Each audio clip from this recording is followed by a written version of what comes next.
अस्सलाम वालेकुम नाज़रीन, मैं हूं राना मोहम्मद लाल और आप देख रहे हैं यूट्यूब चैनल RMT टीवी। हादसों की जद में हैं तो क्या घर से निकलना छोड़ दें, और ज़लज़लों से खौफ ज़दा हैं तो क्या घर में रहना छोड़ दें। आप अंदाज़ा लगाइएगा। देखिए, एक चीज़ ज़हन में रखिएगा, जब ये मैं बात करता हूँ तो काफ़ी लोग गुस्सा भी करते हैं और काफ़ी लोग जो है ये अच्छा भी समझते हैं। लेकिन देखिए, एक चीज़ ज़हन में रखिएगा, जो पाकिस्तान के मौजूदा हालात को अगर देखा जाए, जिस तरीके से इन लोगों ने हमारा बेड़ा गर्क किया है और जिस तरीके से ये झूठ बोलते हैं और ये बड़ी बड़ी पोस्टों के ऊपर और गाड़ियों में, बंगलों में और डालों में हमारे खर्चों के ऊपर ये घूम रहे हैं, ये सब का सब पाकिस्तान के लोगों का पैसा है, ठीक है।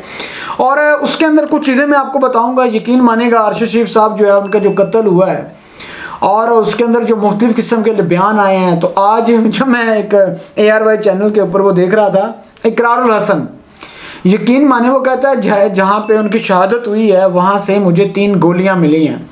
आप अंदाज़ा लगाएं यार, ये बकवास किस्म के, झूठे किस्म के लोग हैं। इनसे बंदा पूछे, और पाकिस्तानी भाई ये शो नहीं है जिसके अंदर आप मुख्तलिफ किस्म के झूठे बनाएंगे और लोग आपको वाह वाह कहेंगे। वहाँ पे मुख्तलिफ किस्म की एजेंसियाँ, तमाम के तमाम अदारे वहाँ पहुँचे हैं, उस तमाम जगह को ढूंढ चुके हैं, किसी को आपके पास वो गोलियाँ नज़र नहीं आई, और जनाब आला इकरारुल हसन साहब को गोलियाँ नज़र आ रही हैं। इनको शर्म नहीं आती। ये किस और एक चीज़ ध्यान में रखिएगा, फर्ज कर रहे हैं जी इसको समझ आ गई, गोली नज़र आ गई है, तो आप जो एविडेंस होता है उसको हाथ से तो पकड़ नहीं सकते, उसमें तो फिंगरप्रिंट आ जाते हैं। तो ये देखिए कितना बेवकूफ़ बनाते हैं, जाहिल बनाते हैं अवाम को, और एक साइड पे डायरेक्शन चेंज करने के लिए ये सारा काम हो रहा होता है। और दूसरी सबसे बड़ी बात यह है कि ये चीज़ तो हुई है जो आज़म स्वाति के साथ हुआ और मुख्तलिफ लोगों के साथ जो हो रहा है, और जिस तरीके से पाकिस्तानी अवाम को खज्जल और ख़राब कर रहे हैं, और जिस तरीके से पेट्रोल प्राइस हमारी बहुत कम है, और हमें देख लें कितने 230 रुपये पेट्रोल ले रहे हैं, ठीक है। तो पेट्रोल तो पीछे से 90 रुपये का आ रहा है। ओ भाई, तुम लोग कौन होते हो? बिजली के बिल देखें कहाँ पे जा रहे हैं। एक आम बंदे की ज़िंदगी का बेड़ा गर्क कर दिया है। अभी आपको मैं बताता हूँ, डेली मेल लंदन के अंदर शहबाज शरीफ जो है उसको 30,000 पाउंड जो है उसका जुर्माना हुआ है, और उन्होंने ये भी कहा है कि भाई उनकी अदालत ने कि 23 नवंबर तक ये तमाम पैसे जमा कराने होंगे। अब आपको समझ आ रही होगी। अब ये जो 30,000 पाउंड का जरा लगाए ना, मैं आपको अभी बताता हूँ, 30,000 पाउंड, और आज का रेट देखा जाए ना पाउंड का, तो वो 261 है, 261 है एक पाउंड। पाकिस्तान के अंदर जब आता है ना एक पाउंड जो है वो 261 का हो जाता है, ठीक है। तो उसको जब 30,000 से ज़रब देते हैं तो आपके पास ये 78,30,000 रुपये है। आप लगाएं, साहब लगाएं 79, 78,30,000 रुपये जुर्माना हुआ है। ये पैसे किसने देने हैं? ये आपकी जेबों से इन भिखारियों ने देने हैं। ये खुद इनसे बंदा पूछे, और भाई ये अब ये पैसे कहाँ से आएंगे? ये सारे का सारा कौन पैसा देगा? इसका कौन जिम्मेदार होगा? अब देखिएगा, ये आपकी जेबों से निकलेगा, ये आपकी जेबों से निकाल के वहाँ देंगे। ये इनको समझ नहीं आती, ये इतने बेशर्म हैं। आप लोग पूरा का पूरा ख़ानदान वहाँ बैठा हुआ है और पाकिस्तान पे हुक्मरानी की बातें करते हो, शेर शेर के नारे लगाते हो। तुम लोगों के अंदर शर्म नाम की कोई चीज़ नहीं है। और ये सारी चीज़ें हुई हैं। और बरतानवी अदालतों ने तो ये फैसला दे के पाकिस्तानी जितनी भी अदालतें हैं उनके मुंह के ऊपर आपने देख सकते हैं उन्होंने थप्पड़ मारा है कि भाई ये होता है, ये होता है कानून। ये इसलिए उधर जाके कोई पंगे नहीं करते, किसी किस्म की वो नहीं करते। क्यों नहीं करते? इसलिए वो भाई उनका असूल है, अमीर गरीब सब बराबर हैं। और उसके लिए जो एक बंदा है जो जंग लड़ रहा है इनसे, सिर्फ एक है, वो इमरान खान है। आगे जो इलेक्शन होंगे उसमें सवाल ये है कि अभी से मैं कह रहा हूँ, ये किसके खिलाफ लड़ेंगे? 13 पार्टियां एक साइड पे होगी, खान साहब एक साइड पे होंगे अकेले। अब यहाँ पे तमाम लोगों को समझना होगा कि भाई आप नून लीग के हैं या पीपल पार्टी के हैं, JUI के हैं या किसी और के हैं, या MQM के हैं, किसके साथ हैं? आप तो कचरा पार्टी हैं। आपको तो नहीं समझ आ रहा कि आप लोगों के साथ होने क्या जा रहा है। एक बंदा जिसने पूरे मुल्क के अंदर नथ डाली हुई है तमाम के तमाम लोगों को, अदारों को, सिर्फ इसलिए कि वो सच बता रहा है, और उसको आपने कत्ल करने की धमकी की है और ऊपर साजिश की है। वो तो अल्लाह ने बचा लिया जी, टांगे में गोलियां लगी हैं, ये तमाम चीज़ें हुई हैं, और उसके बाद उसकी FIR नहीं काट रही, और FIR में नामालूम अफराद का नाम लिख दिया जाता है। फिर ये मुल्क के अंदर आप सोच रहे हैं बेटा आपको कोई जॉब मिलेगी, कोई वो चीज़ होगी। और भाई यहाँ तो पैसे का राज है। अगर आपके पास पैसा है तो सबसे कानून भी आपका, जिस मर्जी को खरीदने, कत्ल करें, मारें, यहाँ तो कोई कानून ही है, नहीं है। समझ आ रहा है भाई, हम कोई पागल तो नहीं है, आपके सामने हैं चीज़ें। बेवकूफ़ तो नहीं है। क्यों आप बेवकूफ़ हैं? क्या आपने पढ़ा लिखे नहीं है? क्या आपने डिग्री हासिल नहीं की? क्या आपके घर में बिजली का बिल जो है 15,000 10,000 नहीं आ रहा? क्या पेट्रोल 230 रुपये नहीं डलवा रहे? कि आपके बच्चे जो हैं उनकी फीसें कितनी जा रही हैं, आपको नहीं समझ आ रहा है। क्यों आप बेवकूफ़ हैं? क्या अल्लाह के वास्ते आ रहा है पैसा तो बोलना तो पड़ेगा। क्यों आप लोगों के अंदर शर्म नाम की चीज़ खत्म हो चुकी है? अगर खत्म हो चुकी है तभी पटवारी बने हुए हैं, तभी आप लोगों के अंदर आज गैरत की जो चीज़ है ना वो मादा जो है खत्म हुआ है।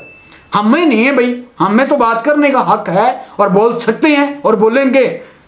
क्यों? भाई हम पढ़े लिखे लोग हैं, हम जाहिल हैं, हमने डिग्रियां ली हैं।